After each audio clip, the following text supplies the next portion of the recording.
এই দুনিয়ার পুরো জীবনটা এটা হচ্ছে লালসাময় একটা জীবন। লোভ, মরিচিকা, মায়াজাল। এই মায়াজালে আমরা আটকে আছি, ফলে মৃত্যুর কথা আমরা ভুলে গিয়েছি। পাগলের মতো ছুটছিট, আরো টাকা লাগবে, আরো খ্যাতি লাগবে, আরো যশ লাগবে, আরো দাপট লাগবে। আমার এত টাকা দিয়ে কি হবে? এত সম্পদ দিয়ে কি হবে?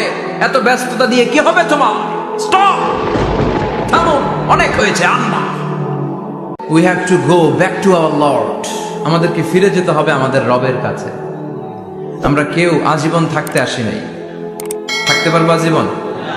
দাদা চলে গেল, বাবা চলে গেল, মা চলে গেল, মামা চলে গেল, খালু চলে গেল, এরপর আমাদের টনক নড়ে না, তাই না? পাগল পড়া হয়ে আছে এই পৃথিবীর জন্য। মরতে যে হবে এটা ভাববার সময়টুকু আমাদের নেই। আমরা ব্যস্ত আমাদের ক্যারিয়ার নিয়ে, আমাদের লাইফ নিয়ে, আমাদের সমাজ নিয়ে, আমাদের ফ্যামিলি নিয়ে, আমাদের সন্তান আর সম্পদ নিয়ে আমরা super busy. We are leading a very super busy life. We don't have even a single time to think about death. মৃত্যু নিয়ে ভাবার একটা মুহূর্ত আমাদের নাই। কিন্তু পৃথিবীর সবচাইতে সুনিশ্চিত বিষয় হচ্ছে মৃত্যু। অনেক ব্যস্ত আমরা। এই দুনিয়ার পুরো জীবনটা এটা হচ্ছে লালসাময় একটা জীবন। লোভ, মরিচিকা, মায়াজাল। এই মায়াজালে আমরা আটকে আছি, ফলে মৃত্যুর কথা আমরা ভুলে গিয়েছি। পাগলের মতো ছুটছিট, আরো টাকা লাগবে, আরো খ্যাতি লাগবে, আরো যশ লাগবে, আরো দাপট লাগবে। আমার এত টাকা দিয়ে কি হবে? এত সম্পদ দিয়ে কি হবে? এত ব্যস্ততা দিয়ে কি হবে? তোমার স্টপ, থামুন, অনেক হয়েছে। আল্লাহ, থামুন, take a rest, take a breath and think about death. Think that you have to go back to your Lord. একটু বসেন না, একটু ভাবেন যে আমাকে চলে যেতে হবে, চলে যেতে হবে। এই কোলাহল, এই ব্যস্ততা, এগুলো থাকবে, থাকবো না আমি। সাইয়েদনা ওমর ফারুক বলেছেন, মুতু ক্বাবলা আন তামুতু, মরার আগে একবার মরো। হাসিবু ক্বাবলা আন তুহাসাবু আলাইকুম, তোমার হিসাব নেওয়ার আগে তুমি একবার নিজের হিসাবটা করো না। কাগজ বের করে একটু লিখো না কি কি ভালো কাজ করছিলা, যেগুলো দিয়ে নাজাতের ওসিলা হতে পারে। 1 2 3, আর কি কি আকাম কুকাম করছো দেখো না, লিখে দেখো তোমার অবস্থাটা কি। মরার আগে একবার মরো। মরার আগে খাটের মধ্যে শুয়ে শটান করে চোখ বন্ধ করে একবার মরার ভান করে দেখেন কেমন লাগে। চোখটা বন্ধ করেন আর ভাবেন আপনি নাই, কি কি হতে পারে ভাবেন। আপনার ছেলেমেয়েরা কান্না জুড়ে দিবে, আপনার প্রাণের স্ত্রী বিলাপ শুরু করে দিবে, বন্ধু বান্ধবের চিৎকার আর মাতম, স্থানীয় এলাকার মসজিদে ঘোষণা, অমুক এলাকার নিবাসী অমুক ভাই অমুকের ছেলে অমুক দুনিয়ায় নাই।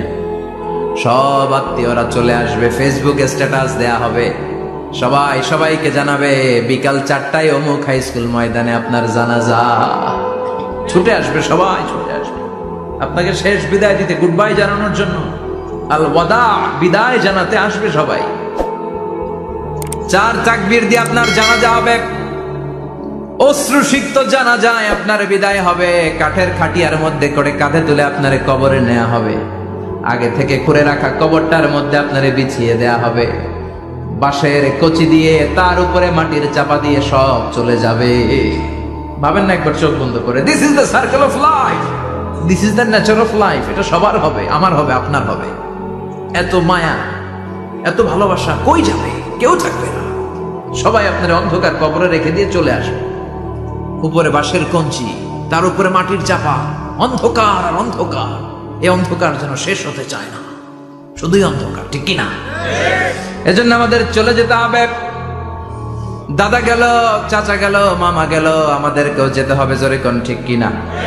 একদিন মাটির ভেতরে হবে ঘরে মন আমার, কেন বন্ধ দালান ঘর, প্রাণ পাখি উড়ে যাবে পিঞ্জর ছেড়ে, ধরা ধামে সবই রবে তুমি যাবে চলে, বন্ধু বান্ধব যত মাতা পিতা দ্বারা সুত সবই হবে তোমার পরে, মন আমার কেন বন্ধ দালান ঘর, একদিন মাটির ভেতরে হবে ঘরে মন আমার, কেন বান্ধো দালান ঘর, ঠিক কিনা? সব পরে থাকবে, চলে যেতে হবে আমাদেরকে। এজন্য আখিরাতের কথা যেন আমাদের স্মরণ হয়। বিশ্বনবী বলতেন, নাহাই তুকুমান জিয়ারাতিল কবুর, আমি তোমাদেরকে কবর জিয়ারত করতে আগে নিষেধ করতাম, কিন্তু এখন নিষেধাজ্ঞা প্রত্যাহার করে নিলাম। এখন সব সময় তোমরা কবরের সামনে যাবা আর জিয়ারত করবা। কবরস্থানে জানতো একটু যাবেন, একটু গেলে আখিরাতের কথাটা স্মরণ হবে। ওখানে ছোট শিশুরা শুয়ে আছে, কিশোর যুবকরা আছে, আপনার মতো তাগড়া যুবক মুরব্বীরা আছে। এরা এই এলাকায় থাকতো, এরা আকাশ থেকে নেমে আসে না, এই এলাকার সন্তান আজ নাই। একটা সার্টেন পিরিয়ড শেষে আপনিও থাকবেন না। This is the nature of life, this is the circle of life. ছোট্ট শিশু হয়ে এসেছিলেন, শৈশব, কৈশোর, যৌবন, প্রৌঢ়ত্ব। আগে ছিলেন সিঙ্গেল, বিয়ে করে হয়ে গেলেন ডবল। এরপরে আল্লাহ আপনাকে একটা মেয়ে দিল, এরপরে মেয়েকে বিয়ে দিয়ে শ্বশুর হলেন, এরপরে ওই মেয়ের ঘরে সন্তান হতে নানা হলেন। আর কতদিন? অনেক দিন হলো তো, অনেক লম্বা সময় পেয়েছেন আপনি। Think about that. এবার যাওয়ার কথা ভাবেন, আখিরাতের সামানের কথা ভাবেন, ফিরে যেতে হবে। কি শক্তিশালী যুবক, বার্ধক্য চলে আসলে লাঠি ছাড়া চলতে পারে না। কুচকুচে কালো দাড়ি সাদা হয়ে যায়, দাড়ির শুভ্রতা, বয়সের ভার, রং ধরা যৌবন জং ধরে শেষ, ঠিক কিনা? This is the circle of life. যুবক ভাইরা, এটাই জীবন, চলে যেতে হবে, কেউ থাকতে পারবে না, ঠিক কিনা? এটা রিমাইন্ডার আল্লাহ এই সূরার ভেতরে দিয়েছেন যে তোমাদেরকে ফিরে যেতে হবে। এই লোভ লালসা ছেড়ে দাও। রব্বুল আলামিন বলেন, আলহাকুমুত তাকাসুর হাত্তা যুরতুমুল মাকাবির। ও গোলাম, দুনিয়ার সম্পদ, লোভ লালসা তোদেরকে পাগল বানিয়ে দিয়েছে। এই লোভ পাগলামি কোনোদিন তোদের থামবে না যতদিন না তোরা কবরে ঢুকবি, ঠিক কিনা? কার কথা? আল্লাহ বললেন, দুনিয়ার সম্পদ আর লোভ আর মোহে তোমরা গাফেল হয়ে গিয়েছো। আখিরাতের কথা বেমালুম তোমরা ভুলে গিয়েছো, কিন্তু আখিরাতে তোমাদের যেতেই হবে, কবরের বাড়িতে তোমাদের ঢুকতেই হবে, ঠিক কিনা? যেতেই হবে। আমরা ভুলে যাই। আলহাকুমুত তাকাসুর, অতিরিক্ত পাওয়ার লোভ, বেশি বেশি খাওয়ার লোভ, বেশি বেশি জমানোর লোভ মানুষকে গাফেল বানিয়ে দিয়েছে। এটা মানুষের স্বভাব। আরো চাই, আরো চাই, এই স্বভাবটা আছে না নাই? দেখবেন ছোট বাচ্চারা মসজিদে দোয়া অনুষ্ঠান শেষে জিলাপি দেয় না? বড়িয়া কৃষ্ণপুর কি দেয়? আগে বাতাসা দিত না, এখন কি দেয়? জিলাপি দেয়, মিষ্টি দেয়। তো মসজিদের 2-3 গেট থেকে যদি দেয়, ছোট বাচ্চারা দেখবেন এদিক দিয়ে কয়েকটা নিয়ে আবার ওই গেটে লাইন ধরে।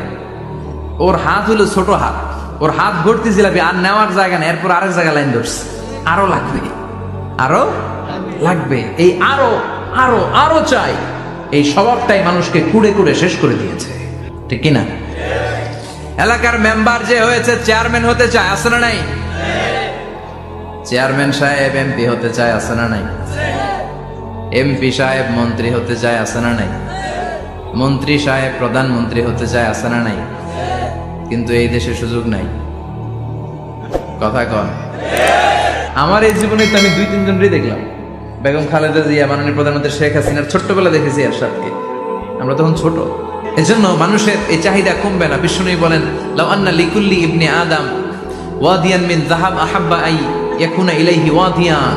আল্লাহ প্রত্যেককে, আমাদের প্রত্যেককে যদি একটা করে স্বর্ণের পাহাড়ের মালিক বানিয়ে দেয়। কয়টা করে পাহাড় দেখছেন কোনোদিন?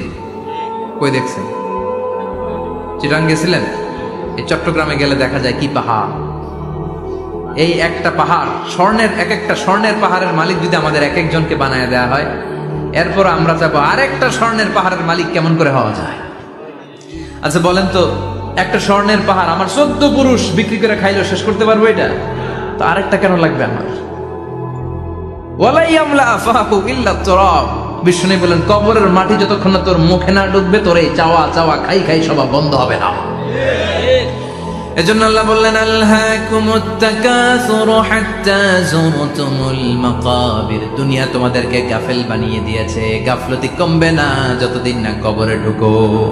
কবরে ঢুকা লাগবে, কবরে ঢুকা লাগবে না?